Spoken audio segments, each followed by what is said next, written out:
ভাই ওই নার্সারির ভিতরে অনেক ফুলের গাছ টাছ ছিল না, একটাও দেখতেছি না, কি হয়েছে বলেন তো? হ্যাঁ তা ওই মেতাই গেছে। ওই সাইডে? হ্যাঁ কত দূর এখান থেকে? 15-20 মিনিট লাগবে আটটি গেলে। 15-20 মিনিট? না, এটা তো অনেক সময়। আপনার কাজ করবেন, আমার ফুল দেন। কোনটা দিল?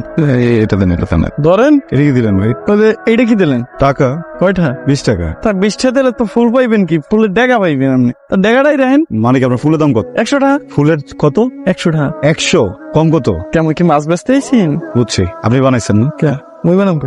ম্যাটেরিয়ালটা কি দিচ্ছেন বানানোর সময়? আর কাঁচামাল আছে না, কাঁচামালটা কি দিচ্ছেন? কে মানুষে কি ফুল বানাইতে পারে? কে বানায়? ফুল বানাইছে আল্লাহ। ও, হাল্লা বানাইছে। আচ্ছা, তাহলে আপনি মনে হয় চারা লাগাইছিলেন না? কে মুই সারা লাগাইছেন? চারাও লাগান নাই, পানি দিচ্ছেন? ও ফুলে পানিও দেন নাই? ও, তাহলে আপনি ওই যে বাগান থেকে ফুল কেটে নিয়েছেন না ভাই? কেমন কি মারলি যে মুই ফুল কাটতে নিবে? তার মানে আপনি এটা বানান নাই, আপনি এটা লাগান নাই, আপনি এটাতে পানি দেন না, আপনি এটা কাটেনও নাই। ভাই তাহলে টাকাটা আমি আপনারা কেন দেবো বলেন ভাই? এই টাকাটা তো আপনারা দেওয়াটা ভুল হবে, আর এই ফুলটাও তো আপনারা দিব না। আমি মসজিদে যাবো, আল্লাহরে ধন্যবাদ জানাবো, জানাই মসজিদে 20 টাকা দান করবো, আর যে 3জন কাজগুলো করছে তাদের জন্য দোয়া করবো ভাই। ঠিক আছে, ভালো থাকেন ভাই, আসি। হ্যাঁ, কিছু মনে করেন নাই তো? কিছু মনে করেন না ভাই, আসি। ওকে এদিকে বলতে পারাই চললে হলে। হা হা হা। এ ভাই এ মোটা